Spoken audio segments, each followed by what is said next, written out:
India में assistant professor बनने का सपना बहुत रखते हैं, नेट भी क्वालिफाई हो जाता है, लेकिन फिर जॉब तक नहीं पहुंच पाते। क्यों? क्योंकि कॉलेजेस या स्टेट्स अपनी असिस्टेंट प्रोफेसर की वैकेंसीज को बहुत ही जल्दी रिलीज नहीं करती है। कभी कभी 4-4 5-5 साल भी लग जाते हैं इन वैकेंसीज में। उत्तर प्रदेश में पब्लिक सर्विस कमीशन ने असिस्टेंट प्रोफेसर के कुल 500-550 नए पोस्ट रिलीज कर रहे थे, लेकिन फिर कहा गया कि एग्जाम पैटर्न में बदलाव होगा, तब्दीली होगी।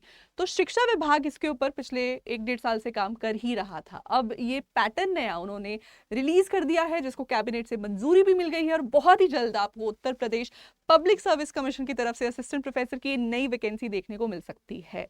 सबसे खुशी की बात तो ये है कि यूजीसी नेट ने भी अपने रीसेंट साइकिल को अभी खत्म किया है। अगले 2 से 3 हफ्ते में हमें यूजीसी नेट का रिजल्ट देखने को मिलेगा, और ऐसे बहुत सारे कैंडिडेट्स होंगे जो इसी वक्त अपने यूजीसी नेट को क्वालिफाई करके एलिजिबल बन जाएंगे उत्तर प्रदेश में राजकीय महाविद्यालयों में, यानी कि गवर्नमेंट कॉलेजेस में असिस्टेंट प्रोफेसर बनने के लिए। आइए देखते हैं कि ये वैकेंसी क्या है, इसमें एलिजिबिलिटी क्या रहती है, कब तक ये नई वैकेंसी आ सकती है, और उसमें तब्दीली क्या हुई है, बदलाव क्या हुए हैं।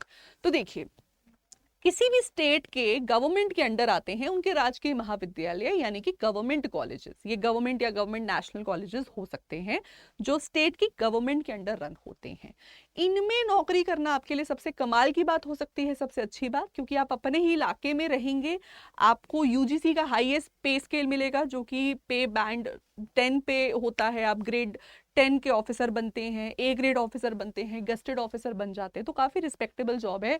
9 to 2:30 वाली जॉब है, और छुट्टियां मिलती हैं बहुत सारी, समर वेकेशन है, विंटर वेकेशन है, सब कुछ मिलता है। तो बड़ी रिलैक्स और बड़ी मजे वाली जॉब है। ठीक, अब इसमें एलिजिबिलिटी क्या रहती है कि आपके पास मास्टर्स हो, मास्टर्स में मिनिमम 55% हो, प्लस आपका नेट क्वालिफाइड हो। उसके बाद आपका स्टेट वैकेंसी निकालता है पब्लिक सर्विस कमीशन के अंडर। और अब तक क्या हो रहा था, अब तक उसमें पैटर्न उसका अलग था सिलेक्शन का, उन्होंने पैटर्न चेंज कर दिया है। उससे पहले बात कर लेते हैं कितनी वैकेंसीज हैं इस वक्त। कुल पद हमारे पास, मतलब ये जो डिले हुआ ये एक ब्लेसिंग इन डिस्गाइज रही मेरे हिसाब से। क्यों? क्योंकि अगर पहले ही ये पोस्ट रिलीज हो जाती है तो कुल 562 पदों पर ही नियुक्ति होती। लेकिन इस वक्त ये डिले होने से जो नए महाविद्यालय बने हैं, जो नए कॉलेजेस बने हैं, 736 न्यू कॉलेजेस इस पीरियड में आए हैं, और इनमें वैकेंसी पूरी करने के लिए अब सरकार भी काम करेगी। तो इन दोनों पुरानी नई वैकेंसी को जोड़ के अब तकरीबन तकरीबन ये 1300 नई पोस्टों पर भर्तियां होंगी, जो भी अपनी अब ये नेक्स्ट वैकेंसी आती है। ठीक है, कैबिनेट की मोहर है, वैकेंसी हमें डेफिनेटली जल्दी देखने को मिलेगी। अब से पहले क्या इसका पैटर्न था, आपका एक स्क्रीनिंग टेस्ट होता था, नॉर्मली एमसीक्यू फॉर्मेट में होता है। सो ऑफलाइन सेंटर्स पे आप जाएंगे, आपका स्क्रीनिंग टेस्ट होता है। ये एक कांट छांट वाला एग्जाम है, ये देखने के लिए कि ठीक है, मान लो 1000 लोग हैं, 1000 से 200 लोगों का इंटरव्यू लेना है, तो 1000 से 200 पे कैसे आए, उसके लिए हम एक स्क्रीनिंग टेस्ट ले लेते हैं एमसीक्यूज का। फिर उसमें से इंटरव्यू होता है, और इंटरव्यू के मार्क्स के बेसिस पर आपको फाइनली सिलेक्शन मिलता था। ये अब तक पुराना पैटर्न था। नया फॉर्मेट अब ये कह रहा है कि इसमें अब मेंस आंसर राइटिंग भी ऐड कर दी है। तो मेन चेंज यहाँ पर ये आया है। ये कुछ वैसा ही है जैसे हरियाणा में इस वक्त, हरियाणा ने भी इस वक्त हरियाणा पब्लिक सर्विस कमीशन की वैकेंसीज रिलीज की पिछले साल 2024 में, और करंटली उस पर एग्जाम्स अभी चल रही हैं। फिजिकल एजुकेशन का मेंस भी हो चुका है, इंग्लिश सब्जेक्ट का जैसे अभी अगस्त में मेंस आंसर राइटिंग है। तो उन्होंने भी बड़ी स्पीडीली क्या किया कि सबसे पहले स्क्रीनिंग की, स्क्रीनिंग करके कांट छांट करके कुछ लोगों को अब मेंस तक पहुंचाया। अब ये गिने चुने लोग मेंस में लिखेंगे, और फिर ये लोग इंटरव्यू में जाएंगे। मैं आपको इसके साथ ये भी बता देना चाहती हूँ कि स्क्रीनिंग टेस्ट सिर्फ कांट छांट के लिए होता है, तो मेरिट में इसका मार्क्स नहीं जुड़ता। पुराने पैटर्न के अकॉर्डिंग इंटरव्यू में आप डायरेक्टली पहुंचेंगे, और सिर्फ इसी का मार्क्स जुड़ता है आपको सिलेक्शन देने के लिए। न्यू पैटर्न के तहत भी स्क्रीनिंग टेस्ट सिर्फ आपको क्वालिफाई करवाने के लिए है। जो फाइनल मेरिट बनेगी वो मेंस के मार्क्स और इंटरव्यू के मार्क्स जोड़ के बनेगी। यानी आपका सिलेक्शन होगा या नहीं वो इस पे डिपेंड करेगा कि आपके मेंस में कितने मार्क्स हैं, प्लस इंटरव्यू में कितने मार्क्स हैं। फिलहाल हमारे पास वेटेज की जानकारी नहीं है। मैं आपको बता देती हूँ, हरियाणा में अब से पहले 70-30 का रेशो रहता था, जहां पर रिटन मार्क्स की वेटेज थी 70% और 30% वेटेज थी इंटरव्यू की। फिर उसको 2018 में इसको चेंज कर दिया था, और 87.5% की वेटेज रिटन एग्जाम की करती थी, 12.5% की वेटेज इंटरव्यू की कर दी थी। तो कहीं ना कहीं कुछ इसी रेंज में आपको देखने को मिल सकता है कि 60-40 का रेशो, 70-30 का रेशो, या अगर उनको इंटरव्यू की वेटेज कम करनी है मेंस में, क्योंकि फोकस और तैयारी बहुत ज़्यादा लगती है, तो हो सकता है कि हरियाणा की ही तरह यहाँ पर भी 87.5% रिटर्न का हो और 12.5% आपके इंटरव्यू का हो। अब उत्तर प्रदेश देखिए अपने पिछले एग्जाम्स में डिले करता आया है, लेकिन कैबिनेट मीटिंग्स और शिक्षा विभाग की मीटिंग्स की स्पीड भी इनकी अब बढ़ गई है। तो कहीं ना कहीं टीजीटी पीजीटी में भी जो हमारी ये अटकी हुई इन लिम्बो पोस्ट थी, उनके एग्जाम्स जो अभी होने थे जून जुलाई में नहीं हो पाए, तो कहीं ना कहीं हो सकता है वो एग्जाम भी अब होते हुए दिखें।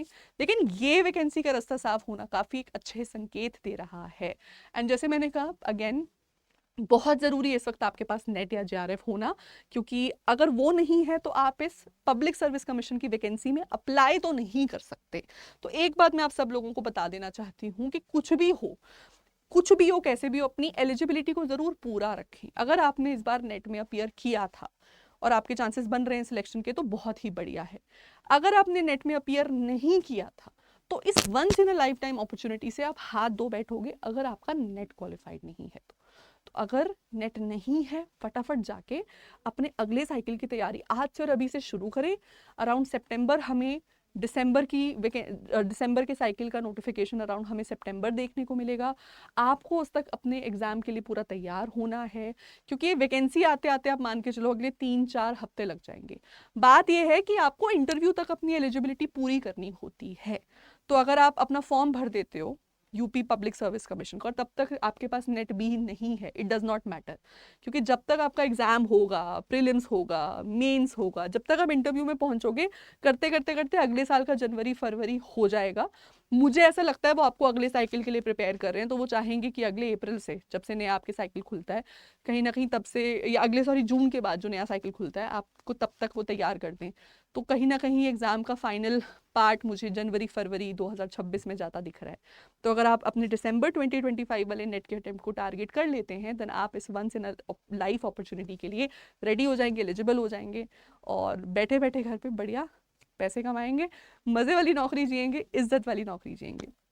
यूजीसी नेट की अगर किसी भी एग्जाम की, किसी भी सब्जेक्ट की तैयारी करनी है, तो अड्डा 24/7 की एप्लीकेशन वेबसाइट पर विजिट करके आप अपने सब्जेक्ट को देखकर उसमें बैच में ज़रूर एनरोल कर लीजिए, अपनी तैयारी को पक्का कर लीजिए, क्योंकि इसी हफ्ते से हमारे बहुत सारे सब्जेक्ट्स के नए बैचेस स्टार्ट होने वाले हैं। तो आई थिंक ये एक भगवान का एक साइन भी है आप लोगों के लिए कि ये वैकेंसी आपके लिए ही है, आपके लिए एक नई अपॉर्चुनिटी बनी है, नया दरवाज़ा खुला है, क्योंकि हम भी यहाँ से तैयारी अभी शुरू ही करवा रहे हैं, आप भी अभी अभी तैयारी अपनी यहाँ पे शुरू करेंगे, तो मिलजुल के हम आपके लिए इस अपॉर्चुनिटी का बेहतरीन से बेहतरीन फ़ायदा उठा सकते हैं।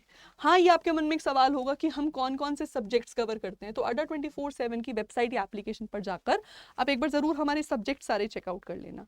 यूजी के सेक्शन में आप देखेंगे तो हमारे पास सब्जेक्ट्स हैं जैसे English, commerce, management, Hindi, home science, history, political science, education, geography, physical education, psychology, sociology, EVS, computer science, economics, music, ये सभी सब्जेक्ट्स हम कवर कर रहे हैं करंटली। एंड मैं आपको बताना चाहती हूँ करंटली हमारा एचपीएससी का भी असिस्टेंट प्रोफेसर का बैच एक रन हम कर रहे हैं। सो कल को आप भी क्वालिफाई कर लेते हैं अगर अपने रिटन एग्जाम को, तो मेंस की तैयारी करवाने के लिए आप यहीं पर हमारे साथ अड्डा 24/7 से ही तैयारी कर सकते हैं, and that will be really helpful for you. So all the very best सभी लर्नर्स को, इस अपॉर्चुनिटी का बेहतरीन से बेहतरीन फ़ायदा उठाएं। अगर अब तक डिलेमा में थे कि नेट की तैयारी करनी है नहीं, तो अब कर लो, बिकॉज यूपी में ये बहुत बड़ी वैकेंसी हमारे सामने आने वाली है। ये जब भी अगले 2-3-4 महीने में आएगी, आपको इसके लिए रेडी रहना है। फॉर्म फिलिंग के लिए नेट नहीं चाहिए, लेकिन इंटरव्यू तक आपका नेट आपके हाथ में हो, इसकी तैयारी हमें आज से ही शुरू करनी होगी। Thank you.